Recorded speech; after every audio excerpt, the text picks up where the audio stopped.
Boa tarde a todos. Declaro aberta a presente sessão. Se não houver objeção, fica aprovada a ata da sessão anterior. Vão ser adiados 1 e 2 da pauta, em razão da ausência justificada do relator, que é o senador Sebastião Barbosa Farias. 1 e 2 da pauta ficam adiados para a próxima sessão, que, pela previsão aqui, da nossa mesa, é para o dia 24 de janeiro do ano entrante.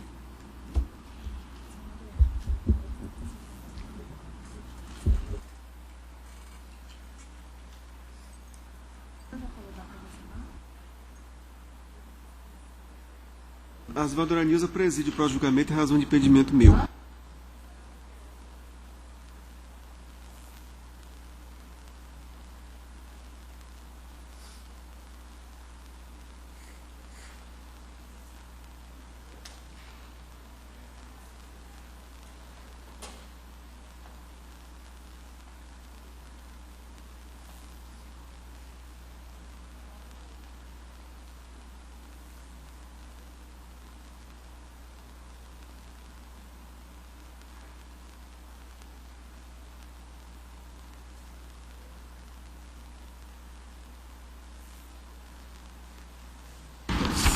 Em pauta agora, o embargo de declaração, embargante Luísa Farias Corrêa da Costa, embargado Banco do Brasil, é o 42 da pauta. Eu sou relatora e participo do julgamento do desembargador Sebastião de Moraes Filho e desembargadora Creuci Chagas. Egregia Câmara, embargos de declaração para suprir omissão oposto por Luísa Farias Corrêa da Costa contra acórdão, que a unanimidade proveu parcialmente o recurso de apelação número 148.036/2015, nos termos do voto da relatora. Eu verifiquei, vi que não tem nenhum vício e a apelação foi provida parcialmente, inversão do ônus sucumbenciais, sucumbência mínima dos períodos do embargante. Eu só estou fazendo constar, acolhendo os embargos, no sentido de inverter os ônus sucumbenciais, conforme previsto no parágrafo único do artigo 86 do novo Código de Processo Civil. É como eu voto. Como vota desembargador Sebastião de Moraes Filho? Desembargadora Creuci? De acordo. Por unanimidade, acolher os embargos de declaração nos termos do voto da relatora. Agradeço a presença dos dois e estão dispensados da sessão. Estamos dispensados? Estamos dispensados. Bom trabalho aí. Não, mas no gabinete não tem jeito. O advogado era lá toda hora. Eu estou julgando um processo complicado lá, rapaz.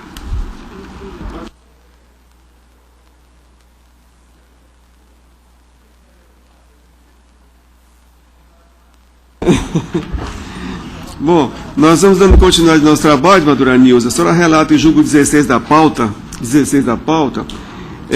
apelação civil 101.483/16, espólio de Edson Nolasco Guimarães contra o Banco do Brasil. Participam Madura News, a relatora, eu, primeiro vogal, e o Sebastião Barbosa. Dr. Márcio Guedes. Dr. Márcio Guedes como segundo vogal, com a palavra a relatora.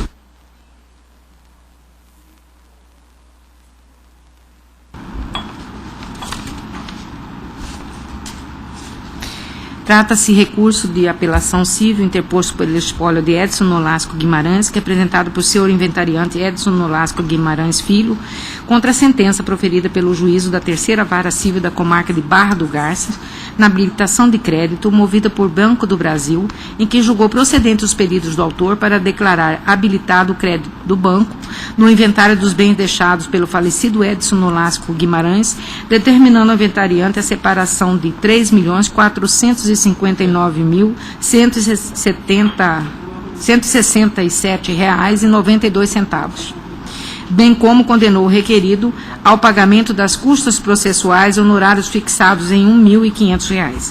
Assevera que a sentença merece ser cassada, a ter em vista que o despacho inicial determinou a intimação do representante legal do espólio, bem como demais herdeiros, para que no prazo de 10 dias manifestasse nos autos da habilitação de crédito. afirma que a intimação não ocorreu em seu nome nem diretamente a ele, que é o representante legal conforme o artigo 618 do Código de Processo Civil, mas sim em nome do patrono do apelante e do apelado. Sustenta que à época da intimação não havia patrono habilitado, dessa forma a lide possui vários vícios, pois os apelantes foram cerceados do seu direito de ampla defesa, conforme os preceitos constitucionais. Requer o provimento do recurso para cassar a sentença. Contra razões das folhas 82/89 é o relatório.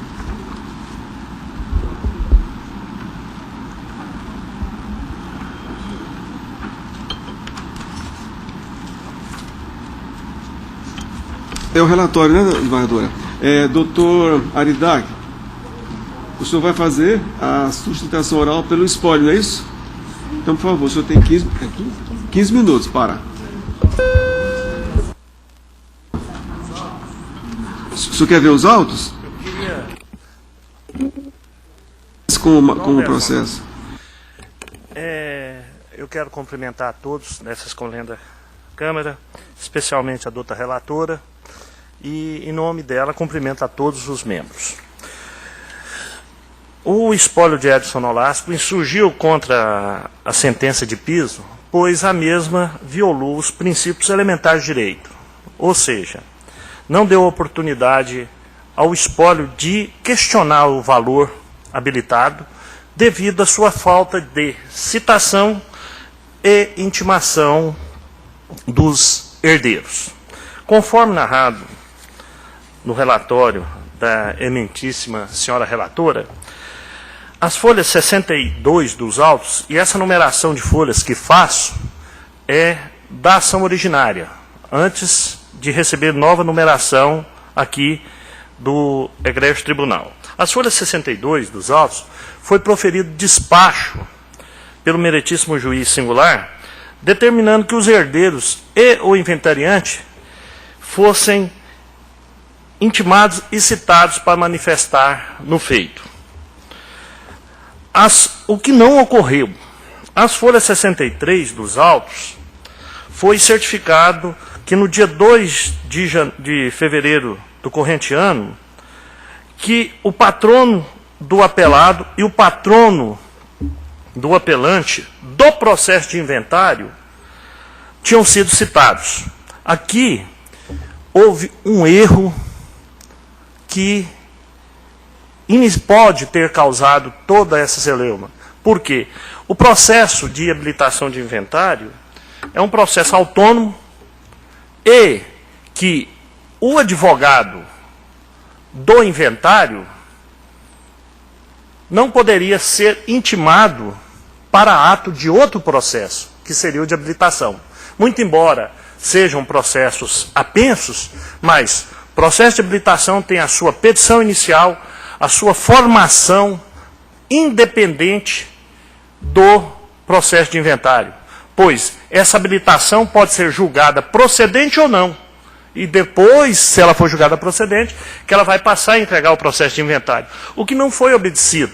Infelizmente, a senhora gestora da terceira vara civil certificou e publicou uma intimação para o patrono do processo do inventário, porque não tinha sido, mais uma vez repito, feita a citação e intimação do inventariante e dos herdeiros para manifestar no pedido de habilitação de inventário, conforme o despacho inicialmente proferido pelo meritíssimo juiz singular da terceira vara civil. Seguindo nessa linha, temos que a folha 64 dos autos foi certificado que transcorreu o prazo sem manifestação do representante da apelante. Ou seja, o seu procurador, que não existia nos autos, não manifestou. Seguindo ainda, veio a sentença atacada e que decretou a revelia do espólio e julgou procedente o pedido de habilitação feito pelo apelado Banco do Brasil. Daí, quando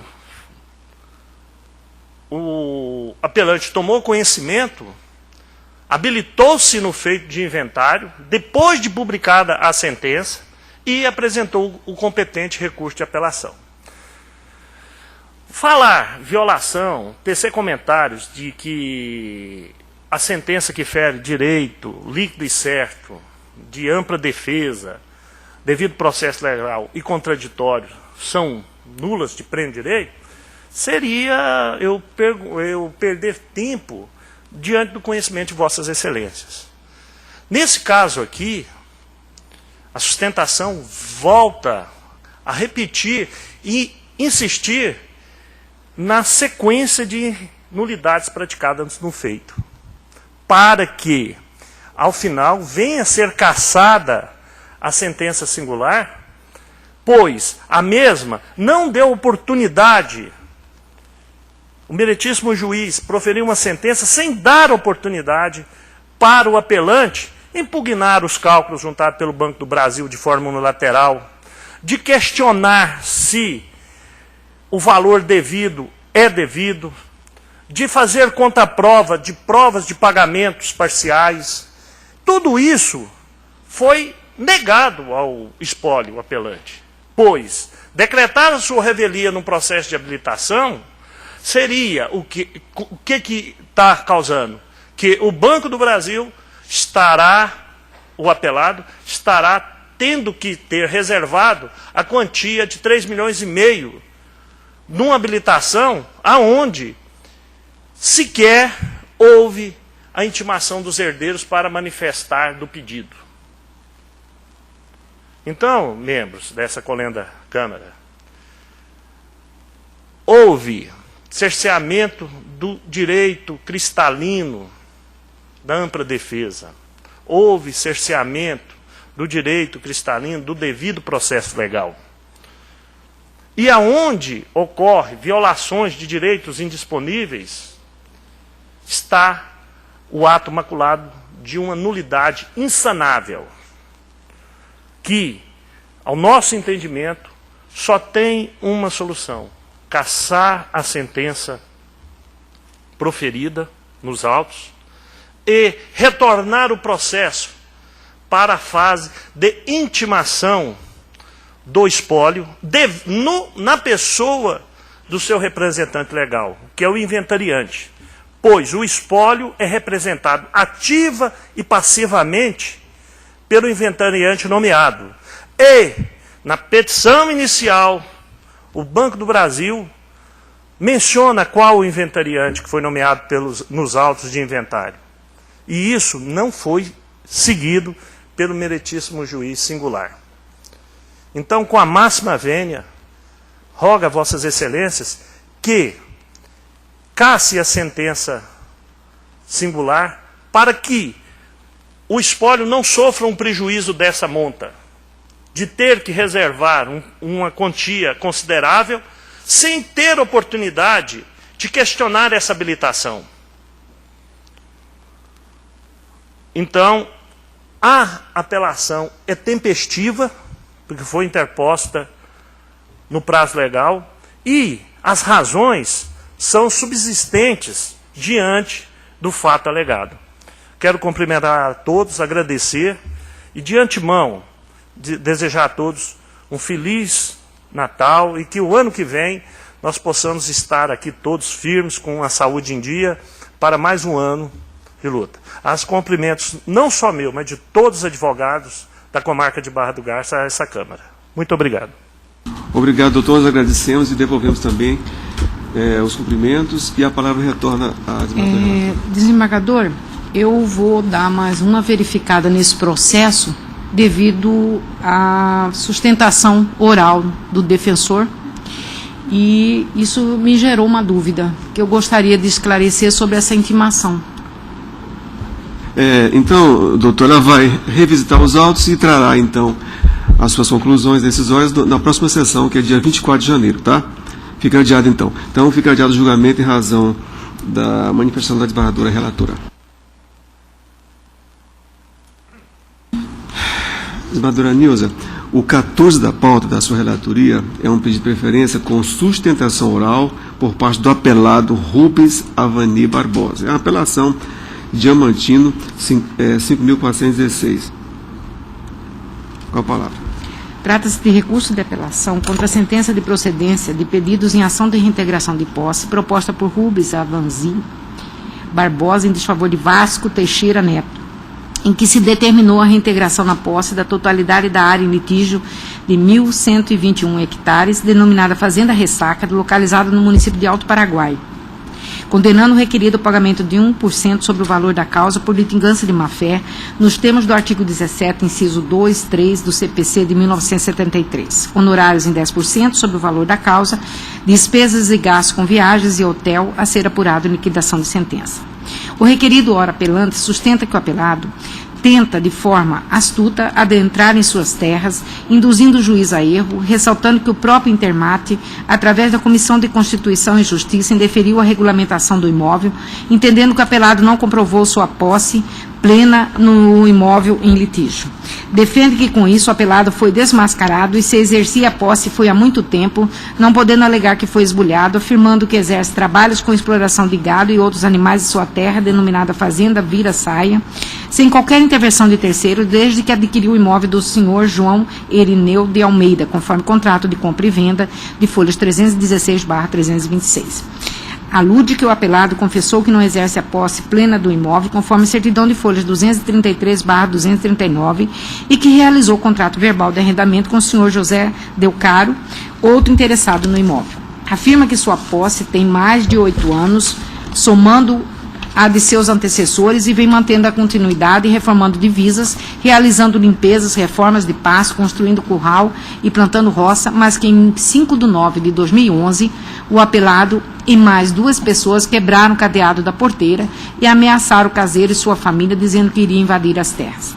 Dispõe que o apelado não possui título de domínio e que, em 10/10/2011, voltou a fazer novas ameaças, dizendo para que o caseiro desocupasse a área com tom ameaçador. Também que o senhor José Delcara é seu vizinho de divisa e seus animais sempre adentram a propriedade do apelante, destruindo suas plantações, o que foi comunicado à Delegacia de Polícia, que lavrou o boletim de ocorrência número 2011 389.707, bem como que terceiros atearam fogo em sua propriedade. Aduz que ajuizou o interdito proibitório código 84.174 perante a segunda Vara Civil de Diamantino. Em audiência tomou conhecimento da presente ação, na qual havia sido deferida liminar em favor do apelado, decisão essa que foi objeto do recurso de agravo de instrumento número 2.984/2012, o qual foi provido, retomando a sua posse no imóvel em litígio. Declara que o meritíssimo juiz não se ateve às provas dos autos no julgamento procedente do presente feito, bem como do interdito proibitório número 84.174, os quais denotam sua posse antiga, baseando-se apenas nos depoimentos infundados que corroboraram a posse do autor nos idos de 2000 a 2003, ou seja, mais de 10 anos, sem dar manutenção do imóvel e não a sua posse, que tem mais de ano e dia, através da sucessão dos contratos. Sustenta ainda que o apelado tentou fraudar o processo com a testemunha José Delcário como suposto arrendador das terras em litígio, através de contrato verbal, juntando extratos bancários em nome de sua esposa, tentando comprovar o suposto pagamento em conta corrente, sem demonstrar que o valor depositado seria de José. Ressalta que na sentença não se atentou o meritíssimo juiz que as testemunhas afirmaram que a posse do apelado se deu em 2003 e que a testemunha José Delcaro é informante, pois tem interesse no feito. Questiona a comprovação dos requisitos do artigo 927 do Código de Processo Civil de 1973, afirmando que as testemunhas não confirmaram categoricamente que a posse do autor era contínua e plena.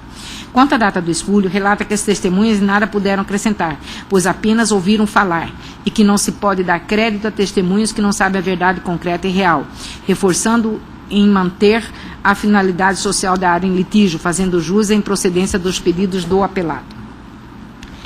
Questiona os artigos 520, combinado com 927 do CPC de 1973 e artigo 5º, inciso 54 e 55 da Constituição Federal. Requer o provimento do recurso para a reforma da sentença, julgando improcedentes os pedidos do apelado ou em caso de parcial provimento do recurso, garantindo seu direito de retenção até ser indenizado por benfeitorias ou declarando inexistência de má-fé do apelado e as isenções das demais despesas entabuladas na sentença a título de lucros cessantes, viagem e hotéis. Em contrarrazões, o apelado requer o desprovimento do recurso. É o relatório. Doutor Onofre Ribeiro da Silva Neto, o senhor terá o tempo regimental para a sua sustentação oral em favor do apelado, não é isso? Sim, senhor. Boa tarde, senhores. Senhor presidente, senhoras jogadoras, senhores jogadores, membros desta colenda Câmara. O recurso, ora, sob apreciação de vossas excelências, é bastante simples. A demanda possessória originária não possui, assim, tanta complexidade. Tratou-se de uma reintegração de posse aviada pelo ora requerido em face do recorrente ter invadido sua propriedade rural no ano de 2011, localizada no município de Alto Paraguai. A propriedade em questão, Fazenda Ressaca, pertence ao ora recorrido Rubens Avanzi Barbosa, como se prova dos documentos acostados aos autos e das provas testemunhais obtidas por ocasião da instrução processual. Convém deixar claro, e as provas estão a demonstrar, que a posse do requerido teve seu esbulho ocorrido de forma violenta e criminosa, pois houve expulsão dos arrendatários do recorrido, que tiveram que, às pressas, tirar todo o gado que estava na fazenda. A respeitável sentença recorrida foi bem precisa ao narrar o ocorrido, e acertou magistralmente em todos os seus aspectos. Disse o douto julgador Acor: desta feita, nota-se pelos depoimentos que o autor é o legítimo possuidor e proprietário do imóvel, possuindo, sobretudo, posse sobre o mesmo. Assim, pela constância dos fundamentos acima elucidados, depoimentos testemunhais, não mais se discute que o autor é o legítimo possuidor do imóvel de terra em discussão. Continua o ilustre magistrado. Responde por perdas e danos aquele que pleitear de má-fé como autor, réu ou interveniente. Continuando ainda, Sua Excelência. Ainda verifico que a lavratura da escritura, forjou-se uma escritura, deu-se no mês de outubro, e a invasão ocorreu no mês de junho de 2011. Ou seja, há incongruência na data da referida escritura com a data que o requerido, ora recorrente, adentrou na área, dando a entender que o mesmo lavrou a referida escritura depois que invadiu a área, a fim de tentar induzir o juízo a erro. Dessa forma, o douto julgador condenou o ora recorrente por má-fé, bem como obrigou a indenizar o ora recorrido pelos prejuízos que sofreu e vem sofrendo nesses mais de 5 anos de demanda. A respeitável sentença foi perfeita, pois denota-se até a real indignação do magistrado. Ele ficou absolutamente indignado pelo que constante dos autos. O recorrente é useiro e vezeiro nesse tipo de atitude. E diga-se ainda, senhor julgador, que o pior é o que não está nos autos, que não convém aqui mencionar, mas que agora está chegando ao fim. Por tudo isso, e para que se mantenha a justiça, requer-se a vossas excelências a manutenção da respeitável sentença na forma que foi lavrada, por medida da mais absoluta justiça e direito. Muito obrigado, excelências. Obrigado. Palavra com o relator.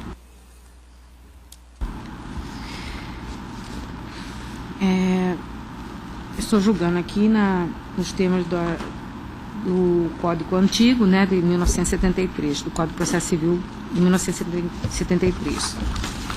Conforme consta nos autos, o apelado a duas ter adquirido através de contrato de compra e venda em 2 de 7 de 2012 de Nívia Andrade de Carvalho e outros sucessores de Almir Ribeiro de Carvalho, um imóvel rural localizado no município de Alto Paraguai, denominado Fazenda Ressaca, com área de 1.121 hectares. Relata que em 2009 firmou contrato verbal de arrendamento de sua área com José Delcaro, com previsão de duração entre 1º de maio de 2009 a 30 de 4 de 2012, com valor mensal de R$1.000, mas no início do mês de junho de 2011, o apelado e outras pessoas mal intencionadas, de posse de armas de fogo e outros instrumentos capazes de ofender a integridade física, invadiram de forma violenta seu imóvel, obrigando seu arrendatário, que estava na posse direta do imóvel, a desocupá-lo imediatamente, motivo pelo qual ajuizou o presente feito. Inicialmente, após a realização de audiência de justificação, a liminar foi deferida, determinando-se a reintegração de posse liminarmente ao apelado. Esta decisão foi suspensa por força de decisão liminar do desembargador Orlando de Almeida Perry, no agravo de instrumento número 2984/2012, interposto pelo requerido, ora apelante, ante a ausência de sua citação e intimação para participação na audiência de justificação, decisão confirmada no mérito por julgamento unânime. Contestação apresentada, bem como a impugnação às folhas 354/363. Audiências de instrução e julgamento realizada em 28/11/2012. As folhas 401/412 e 4/4/2013, as folhas 429/431. Memoriais apresentadas às folhas 435/449. Após sobreveio a sentença de procedência dos pedidos nos seguintes termos em síntese. Abre aspas. 1.1. Da reintegração da posse. Em linhas gerais, sabe-se que para a caracterização da reintegração de posse, algumas peculiaridades necessitam ser analisadas. Para a ocorrência deste instituto, conforme bem lucida o artigo 926 do CPC, o possuidor tem direito a ser reintegrado na posse em ocorrendo o esbulho. Este, por sua vez, é caracterizado quando o possuidor fica injustamente privado da posse. Assim, é possuidor aquele que de fato possui exercício pleno ou não de alguns dos poderes inerentes à propriedade, que por sua vez estabelece que proprietário é aquele que tem a faculdade de usar, gozar, dispor da coisa e o direito de reavê-la do poder de quem injustamente a possua ou detenha nas lições dos artigos 1196 e 1228 do Código Civil. Pois bem, partindo da análise dos autos, após sucinta explanação conceitual dos institutos envolvendo as demandas possessórias pelas provas constantes dos autos, tem-se que o requerente, ora proprietário do imóvel denominado Fazenda Ressaca, com área de 1.121 hectares, é também legítimo possuidor. Tal constatação ganha força pelas provas testemunhais constantes dos autos, onde afirmam conhecer e saber que o requerente adquiriu o referido imóvel da senhora Nívia Andrade de Carvalho, chamada nos relatos como a viúva. Assim, restou confirmado que o autor sempre deteve a posse sobre o imóvel em discussão.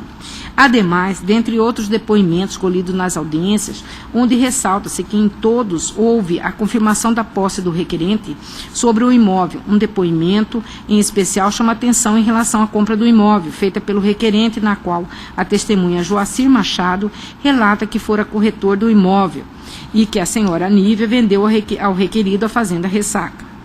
Assim, trago à baila os principais fragmentos dos depoimentos. Vejamos. Cláudio Matias Paniza, abre aspas, conheci o senhor Rubens aproximadamente em 2001 e 2002, quando eu comprei uma propriedade que faz divisa com a propriedade que é dele. Juíza. O senhor sabe me dizer quando essa fazenda foi vendida para o senhor Rubens? 2002, 2003, aproximadamente. Juíza. Quem que era o anterior proprietário? O senhor Rubens era uma senhora de Cuiabá, que no momento me fugiu, ela e 2 filhos que não me recordo o nome. Ela, juíza. O senhor não achou estranho o senhor Rubens ter vendido para o senhor Vasco? Achei estranho, tanto é que eu liguei para o senhor Rubens porque eu tinha comprado uma parte dessa propriedade do Rubinho aí. Nós tínhamos feito um negócio. Eu estava assumindo uma dívida que ele tinha com um terceiro, que eu ficaria com uma parte da área e pagaria a pessoa. Aí eu estranhei quando eu fiquei sabendo. E eu entrei em contato com ele, entre parênteses, Rubens, e perguntei se ele não havia reservado aquela área que nós havíamos negociado. Ele me disse que não havia negociado a área. Ele desconhecia esse negócio, fecha aspas. Joacir Machado, abre aspas. O seu Rubens eu conheci em 2001 para 2002. O seu Vasco eu fiquei conhecendo ano passado. Juíza. O senhor intermediou algum tipo de negócio para o senhor Rubens? Eu fui com o corretor da época, da viúva Nívia Carvalho dos Santos, na corretagem da venda da fazenda para o senhor Rubens. Na época fez um negócio de 1.125 hectares. Juíza.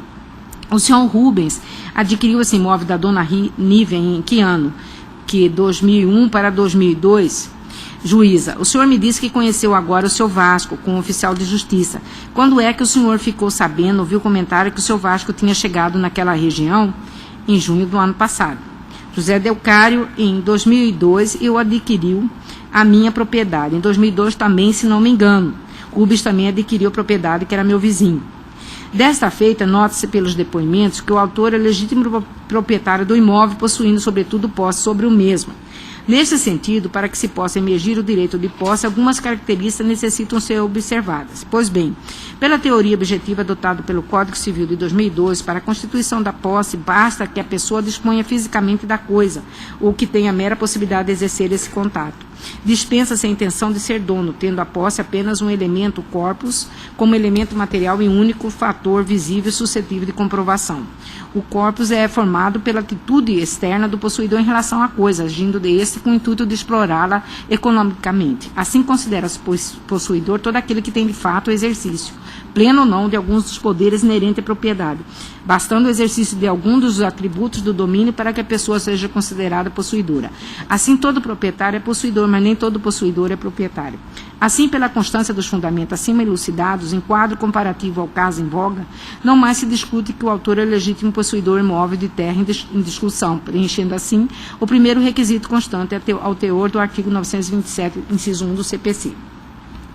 De outro giro, comprovou o requerente os requisitos exigidos a teor do artigo 927, inciso 2, 4 do CPC, o esbulho, bem como a perda da posse, pois teve invadido pelo requerido, inclusive a arredante José Delcário teve que retirar seu gado do imóvel, que desde o ano de 2009 remanejava seus animais para se alimentar do pasto naquela fazenda Ressaca. Portanto, ato violador da posse, conforme demonstrado pelos depoimentos prestados das testemunhas, bem como do arredante José Delcário. Vejamos, José Delcário, abre aspas, o seu Rubens me cedia para mim colocar gado, mandava uma ordem de pagamento de R$1.000 e depositava na conta da mulher dele, até que um dia eu recebi uma comunicação do meu empregado, dizendo que o seu Vasco havia adquirido a propriedade e pediu que eu retirasse o gado de lá. E eu tirei o gado, e que eu fiquei sabendo que o seu Vasco havia adquirido essa área. Até aquela época eu tinha o seu Rubens como vizinho, e a partir daquela época que ele pediu para tirar o gado, fiquei tendo como vizinho o seu Vasco. Eu não conheço o seu Vasco. Segundo os meus funcionários, que o seu Vasco que entrou naquela área, que havia comprado. Se ele havia comprado, eu presumi que comprou do seu Rubens, porque o último que vi lá era seu Rubens, não conheço o seu Vasco. Fecha aspas. Ademais, noto que os depoimentos são categóricos ao relatar e desconhecer as pessoas com que o requerido afirma que comprou a área em litígio, bem como os possíveis sucessores, não comprovando o requerido, por fim, a sua posse no imóvel em litígio. Cláudio Martins Paniza, advogado, juíza. O senhor ouviu falar que o senhor Rubens tivesse arrendado esse imóvel para o senhor José Delcário? Aconteceu, eu não sei como, mas o gado do seu Delcário estava lá dentro da propriedade dele um bom tempo. Juíza, quando o seu Vasco chegou na região, o gado do seu José ainda estava na área, nesse arrendamento? Estava, e ainda tinha um pouco de gado. Juíza, e o seu José tirou esse gado por conta da chegada do seu Vasco? Pelo menos foi o que José me disse. Advogado, há quanto tempo mais ou menos o senhor Cláudio conhece a região? De 2001 a 2002. O senhor conhece uma fazenda chamada Vira-Saia? Não é do meu conhecimento, nunca ouvi falar. Advogado, se conhece algum vizinho de lá chamado de João Ireneu de Almeida? Nunca ouvi falar nessa pessoa. Advogado, e outra pessoa, Silvio Pereira de Araújo? Também nunca ouvi falar, não. Advogado, antes do seu Vasco, quem estava ocupando efetivamente a área? Que eu saiba, antes do seu Vasco era o seu José Delcário, que estava com os funcionários, eles que estavam cuidando. Fecha aspas. José Delcário, até aquela época eu tinha o seu Rubens como vizinho, e a partir daquela época que ele pediu para tirar o gado, fiquei tendo como vizinho o seu Vasco. Eu não conheço o seu Vasco. Segundo os meus funcionários, que o seu Vasco que entrou naquela área, que havia comprado. Se ele havia comprado, eu presumi que comprou do seu Rubens, porque o último que vi lá era seu Rubens. Não conheço o seu Vasco. Advogado, o senhor conhece uma pessoa chamada de João Ireneu de Almeida e Silvio Pereira de Araújo? Não, não conheço ninguém que teve posse daquela área. Fecha aspas. De fato, pelos elementos ora indicados, estando todos efetivamente comprovados, não havendo nos autos qualquer fato impeditivo, modificativo ou extintivo de direito do autor demonstrado pelo requerido, conclui-se ter o requerente comprovado todos os requisitos elencados ao teor do artigo 927 do CPC, incumbindo-se assim do ônus probatório, estanque ao teor do artigo 333, inciso 1 do CPC. Portanto, a procedência da ação é medida que se impõe. Aí, 1.2, da litigância de má-fé, sobre o Instituto prevê o artigo 17 do Código de Processo Civil, in verbis. Artigo 17, que eu vou poupá-los da leitura, inciso 1, 2, 3, 4, 5, 6, 7. O artigo 16 do Código Instrumental define que responde por perdas e dano aquele que pleitear de má-fé como autor, réu ou interveniente. Fecha aspas. Bom, salienta Costa Machado, a litigância má-fé, prevista pelo presente artigo 17, se expressa por atitudes ilícitas, diferentes, mas todas demandam do juiz extremo cuidado no que concerne a sua caracterização e reconhecimento para que não se comprometa o direito que as partes têm de sustentar sem temor suas razões em juízo. Observe-se ainda que os ilícitos aqui previstos também podem dar ensejo à aplicação da tutela antecipada do artigo 273, inciso 2, deste Código. Por fim, anote que ser reputado litigante de má-fé não significa obrigatoriamente ser vencido na causa. O vencedor também pode sofrer a condenação. Posto isso, reporto minhas provas nos autos, na qual o autor comprova que o de cujos, Valmir Ribeiro de Carvalho, falecido no ano de 1996, quando em vida era possuidor do imóvel da área de 1.121 hectares, denominado Fazenda Ressaca, localizado no município de Alto Paraguai. Comprovada sua posse com um pedido de regularização fundiária, protocolado em 27 de novembro de 1991.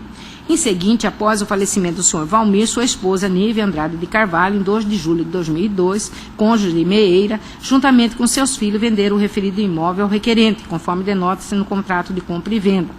Seguindo os fatos e documentos acostados entre o ano de 2009 a 2011, o requerente cediu o imóvel para o senhor José Delcaro remanejar os seus animais, entre parênteses, gado. Em contrassenso, o requerido junta a escritura de compra e venda, sendo declarado que o senhor José Irineu de Almeida é senhor e possuidor por sucessão há mais de 14 anos de uma parte de terras. Referido documento é datado de 3 de outubro de 2011, o que significa que aproximadamente no ano de 1997, o senhor José Irineu era possuidor da área em questão, o que, na verdade, conforme comprovado, quem estava na posse da mesma era o senhor Valmir Ribeiro, como mencionado acima. Ainda verifico que a lavratura da referida escritura deu-se no mês de outubro e a invasão ocorreu no mês de junho, todos do ano de 2011, ou seja, há incongruência na data da referida escritura com a data que o requerido adentrou na área, dando a entender que o requerido lavrou referida escritura depois que invadiu a área, a fim de tentar induzir este juízo a erro. Pelo narrado, reporto-me o inciso 3 do artigo 17 do Código Instrumental, que prevê usar do processo para conseguir objetivo ilegal. Não há dúvidas que o requerido lavrou a referida escritura com o objetivo de simular uma venda com um terceiro que não comprova ser possuidor na área em litígio, praticando assim a litigância de má-fé elencada pelo dispositivo acima. Destarte pelos mesmos argumentos, verifico que o requerido também praticou a atitude expressa no inciso 2 do dispositivo em comento, alterando a verdade dos fatos. Diante disso, forte, no artigo 18 do Código de Processo Civil, condena o litigante de má-fé a pagar a multa de 1% sobre o valor da causa, bem como a indenizar a parte autora dos prejuízos que esta sofreu, como despesa com viagem, hotéis, honorário advocatício, devendo ser mensurado tais valores em liquidação. Artigo 475, inciso A do CPC. Aí 1.3, dos danos causados pela perda da posse.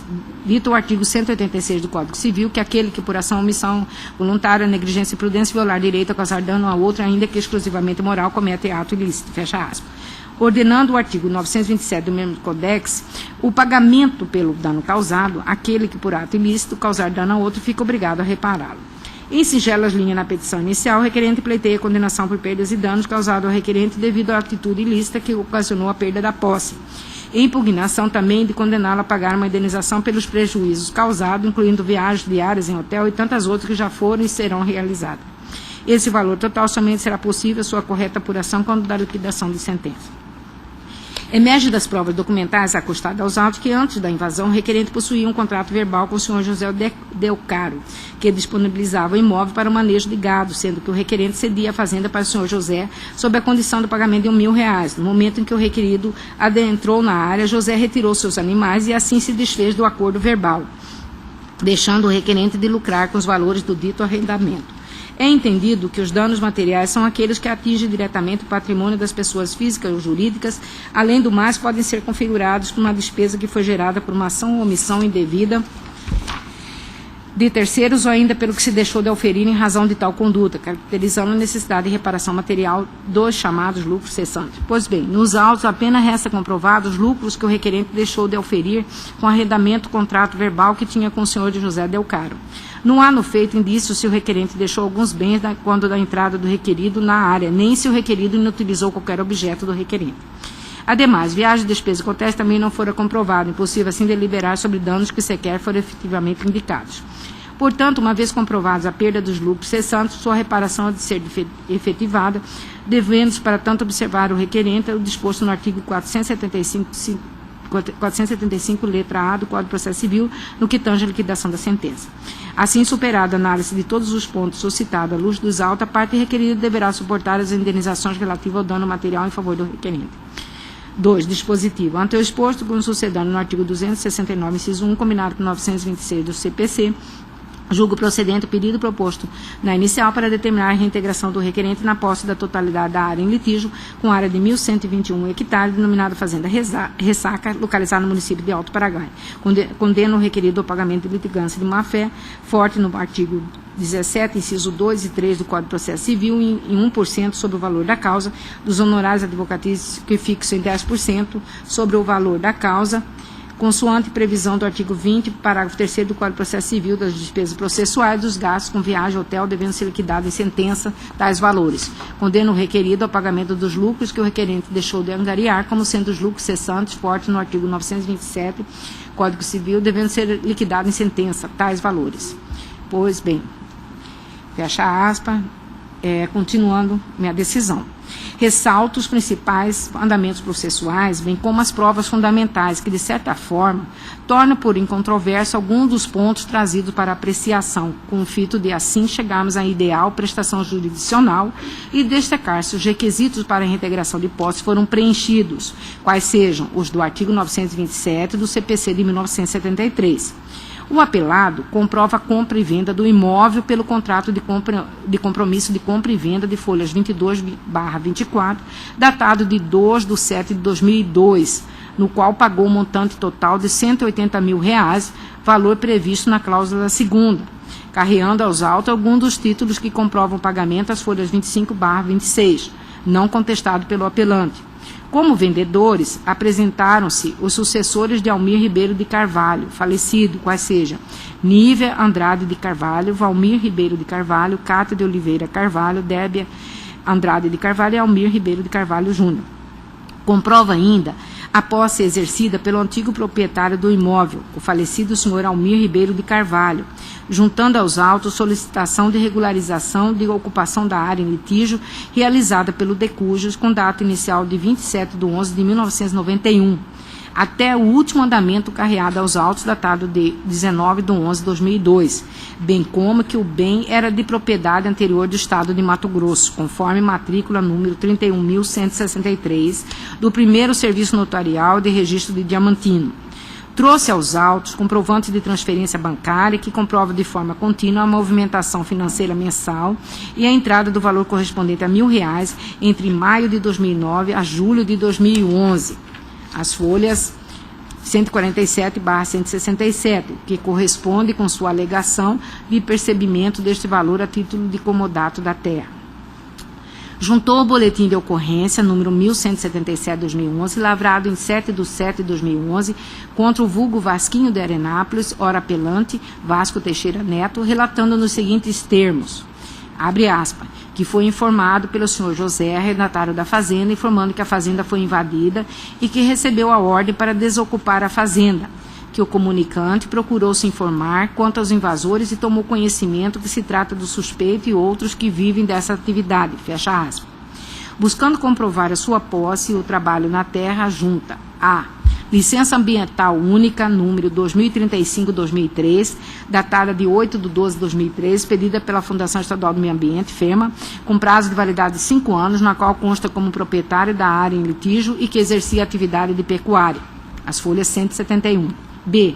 Autorização para desmatamento, número 1439/2003, também expedida pela FEMA, com prazo de validade entre 8/12/2003 até 8/12/2004, na qual também consta como proprietário da terra em litígio, autorizado a desmatar a área de 639,160 hectares. Folha 172. C.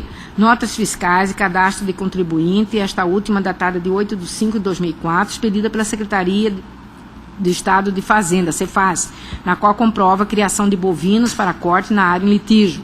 Folha 171/175. Na primeira audiência de instrução, que tive o cuidado de ouvir, CD entre as folhas 412/413, foram ouvidas testemunhas Cláudio Matias Paniza e Joacir Machado.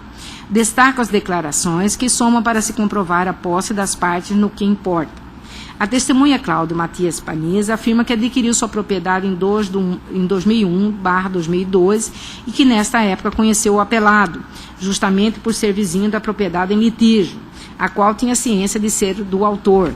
Já quanto ao apelante, apesar de afirmar que conhece sua família, aduziu que somente soube que estava na área por volta de 2 a 3 anos, não sabendo exatamente precisar a data, ou seja, por volta de 2009 a 2010, considerando o ano em que realizada a audiência, 2012. Afirmou ainda que o apelado não residia no local, mas sempre havia empregados ou pessoas cuidando da área, que nunca ficou sem residir alguém.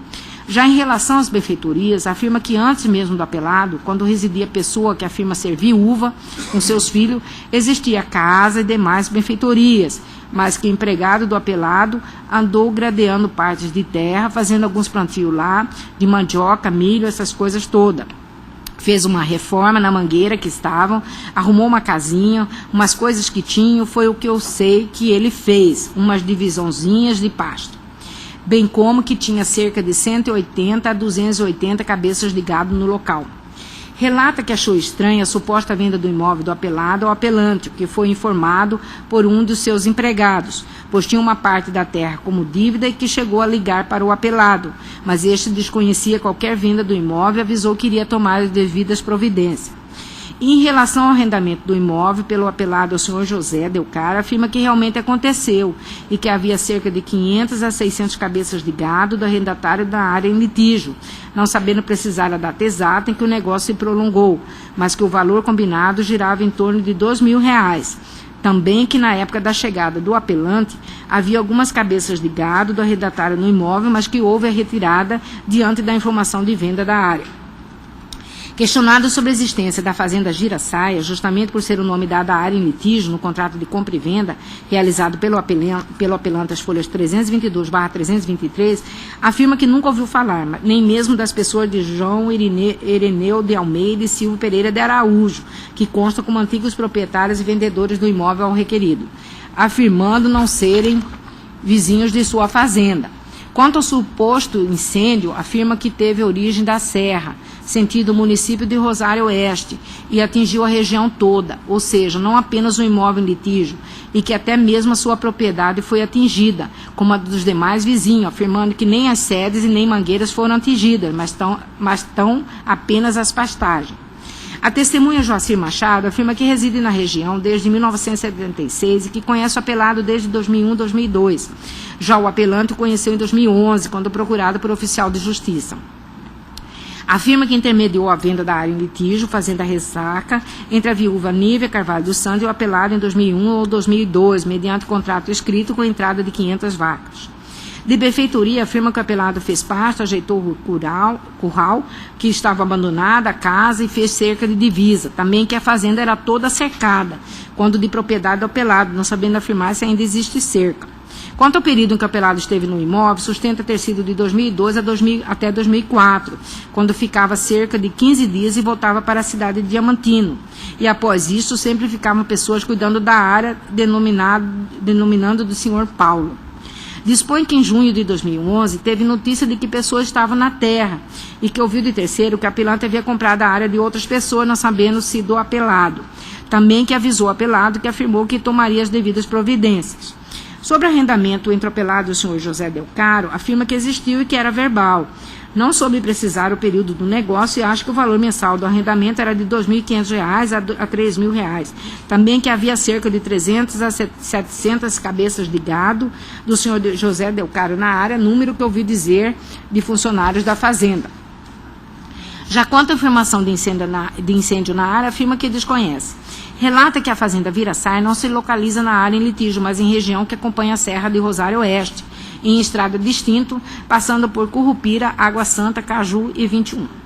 Questionado sobre o senhor João Ireneu de Almeida, afirma que o conhece, mas não se lembra de ter sido proprietário da área em litígio.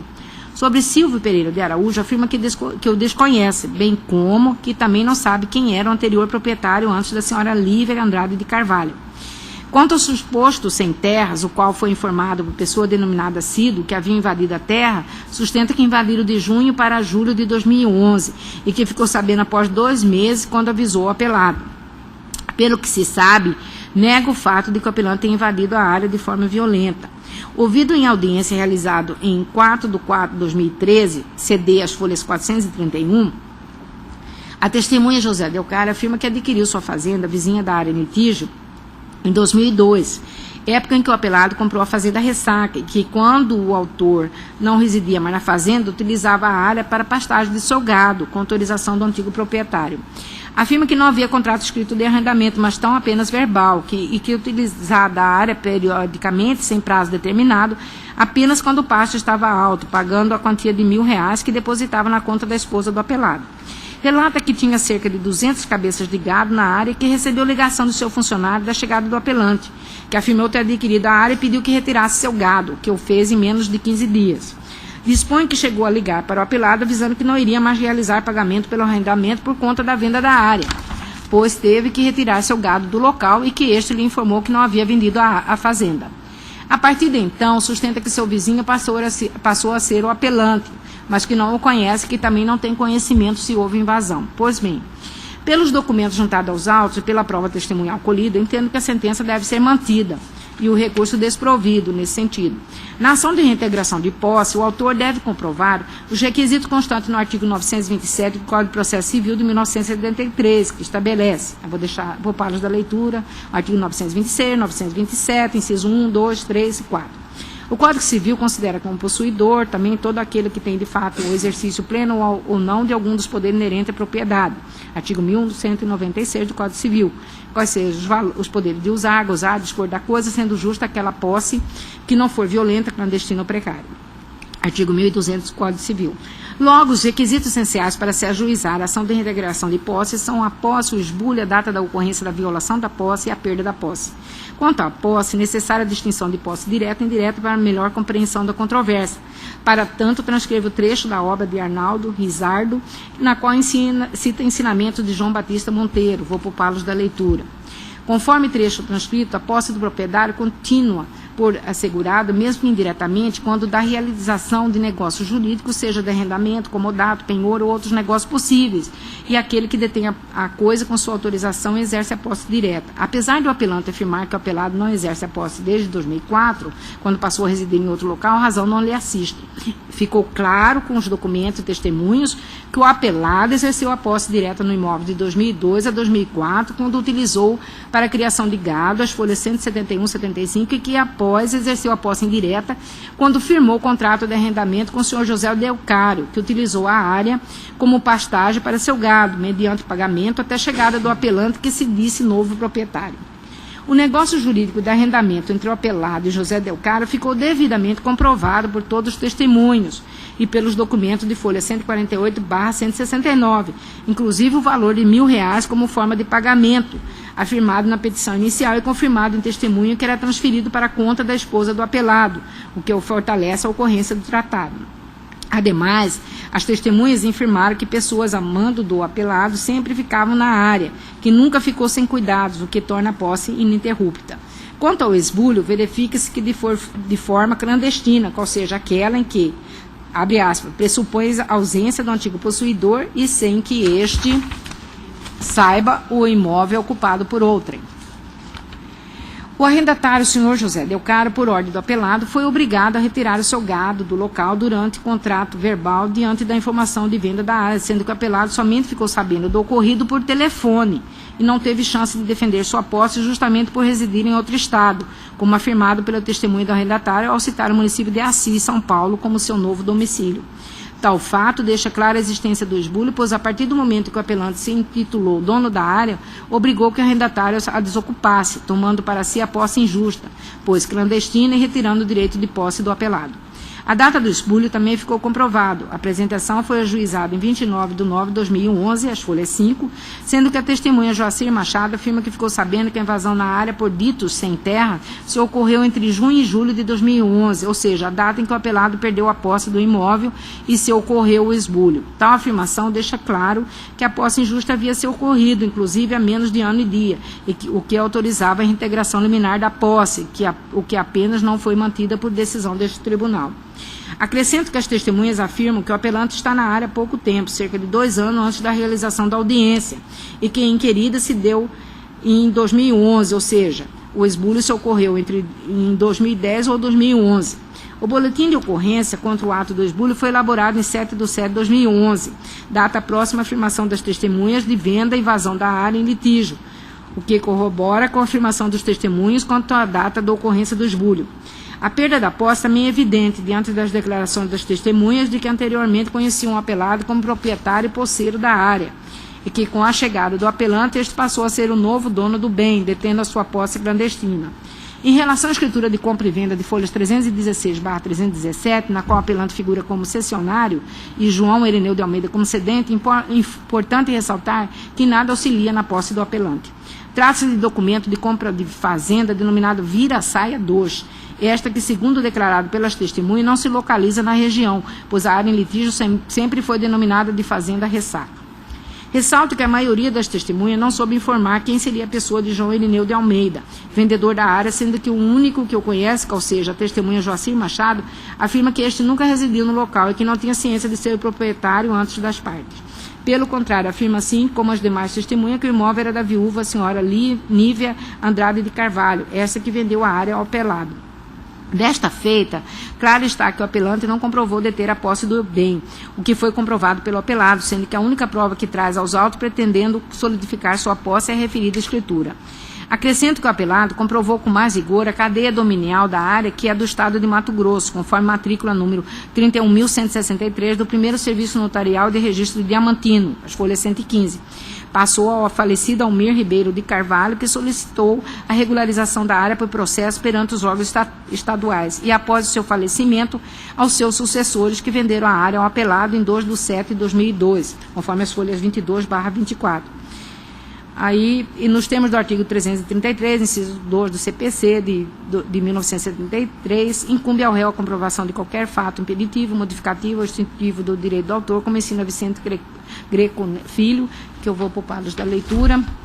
Logo, entendo que o apelante, por todo arrazoado, não comprovou o fato impeditivo, extintivo ou modificativo do direito do autor, portanto, concluo pela ocorrência da prática do esbulho clandestino, que ofendeu a posse justa do apelado, de maneira que a sentença deve ser mantida pelos seus próprios fundamentos, com o autor reintegrado no imóvel em questão, pois comprovou os requisitos do artigo 927 do CPC de 1973.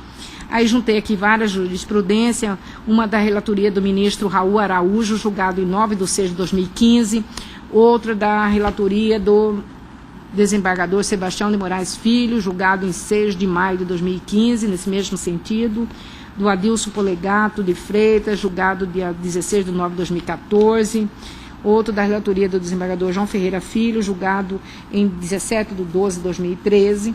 Quanto à condenação em litigância por má-fé, por também insurgência recursal do apelante, o meritíssimo juiz assim decidiu. Aí eu vou poupá-los da leitura, conforme ele já tinha falado, que ele decidiu daquela forma, e os fundamentos da sentença devem ser mantidos. Da simples leitura dos autos pode-se verificar que o apelante formalizou a escritura pública de compra e venda do imóvel com o fito de obter vantagem ilícita, o que caracteriza a litigância de má-fé nos termos do artigo 17, no inciso 3 do CPC de 1973. Tal fato se evidencia como bem severado na sentença pelo fato de ter formalizado a escritura pública de compra e venda de folhas 316/317 apenas em 3 de 10 de 2011, posteriormente à data do esbulho por ele praticado, que se deu em junho de 2011.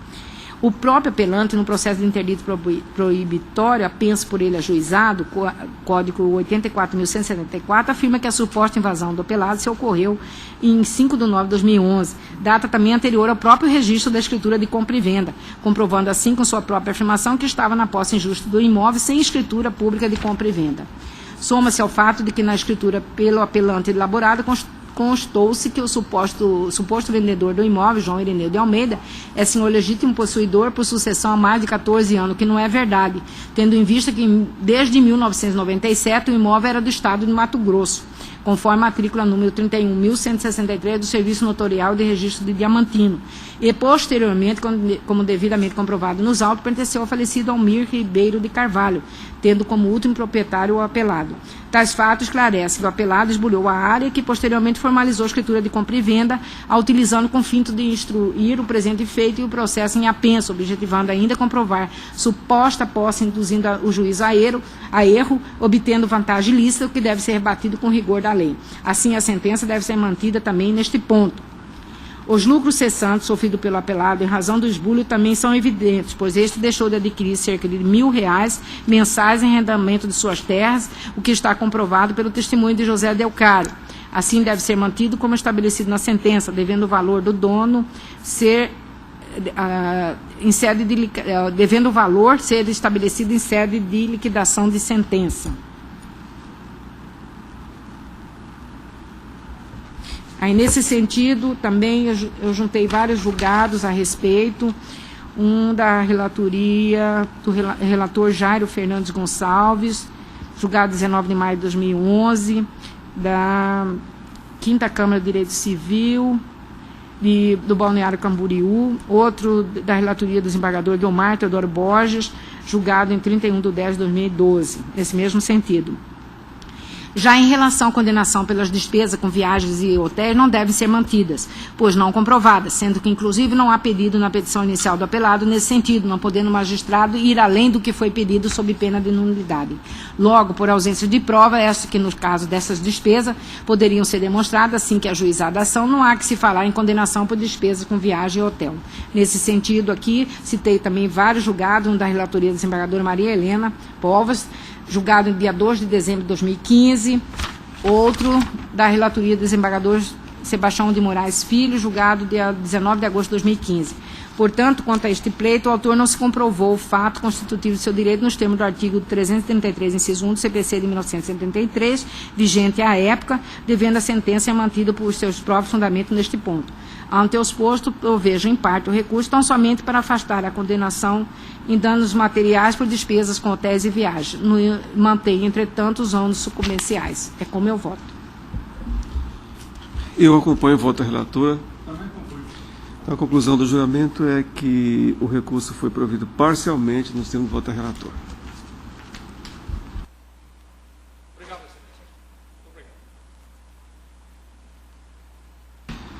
Desembargadora Nilza, temos o 6 e o 33 da pauta, que é aquele tema da Bom Jesus, tá? Certo. Se você quiser... E a preferência por quê? É preferência... Não, é só porque... Tem? É preferência por ambas as partes. Virou agora. E bom, também tem a participação do Ministério Público, né? Que tem. ratifica o parecer. Nos dois casos, né? Ou é só... 6 e 7. Não, é o 6 e o 33. O 33 é o agravo regimental da decisão dada. Bom, pode prosseguir, doutora.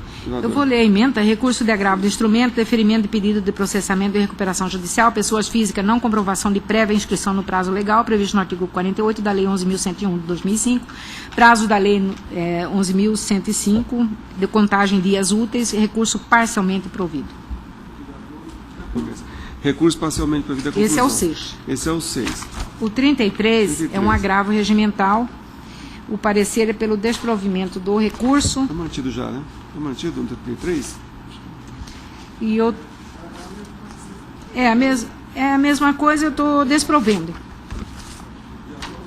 Recurso desprovido 33. Agora vem o 7 e o 34, que é a mesma temática também. Ratifica nos dois casos, né? No 7 e 33. O 7, o parecer pelo provimento, e eu estou provendo também naquele mesmo sentido. Doutor Guedes? O 34, o agravo regimental, estou desprovendo também no mesmo sentido. Então fica o 34 desprovido sem voto relatório.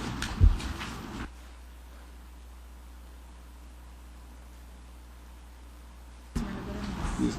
Bom, o 30 da pauta é o recurso de apelação civil 154.708 de 2016, interposto por Joaquina Francisca de Paula Ferreira e apelado é o Banco Bradesco Cartões. Eu sou o relator, Dr. Márcio Guedes, primeiro vogal, e a advogada Nilza, segunda vogal. Aqui a questão é muito simples. Houve uma ação declaratória de inexistência de débito com indenização, aquelas ações que são propostas quando há aquele erro material do banco, e acabou que o nome da apelante foi parar no registro, foi registrado na opção ao crédito. O juiz julgou procedente a demanda, julgou parcialmente, declarou inexistente a relação jurídica e condenou o pagamento de R$5 mil a título de indenização por dano moral. A apelação é para aumentar o valor da indenização. Eu estou mantendo, porque eu acho que R$5 mil, aqui nesse caso, compensa os danos morais. Eu não estou alterando o valor. Como vota, doutor Guedes? De acordo com isso, então o recurso desprovido é a conclusão do 30.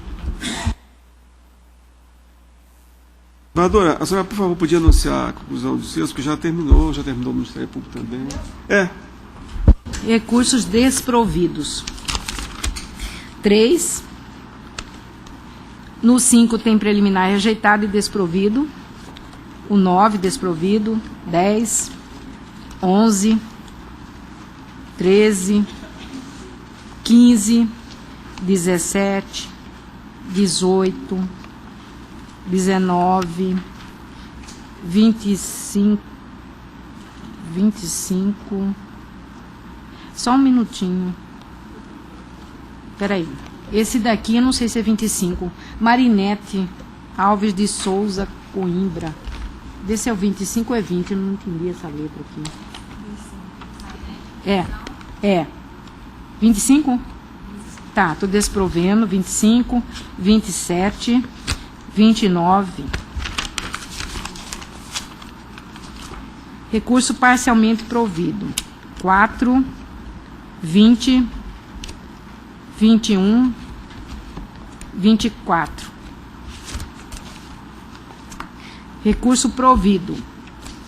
8, 22, 23. No 26 tem uma preliminar rejeitada e provido no mérito. E o 28 provido também. Agravo regimental desprovido.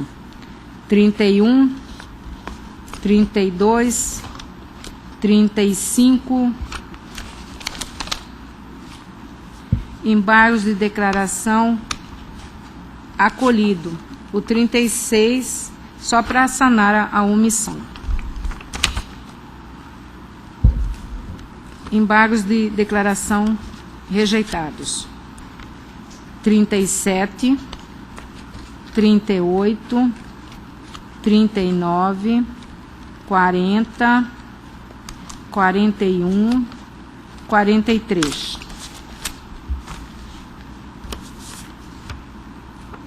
No recurso da pauta 12,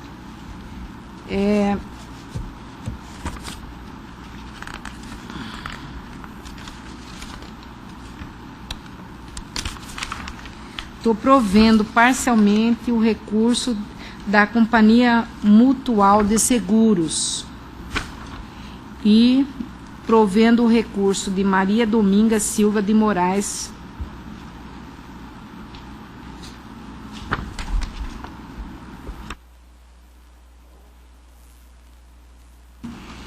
Nada mais havendo, declaro encerrada a presente sessão, desejando a todos Feliz Natal, próximo 2017, e que a gente tenha um ano que vem um ano muito bom, como foi esse agora.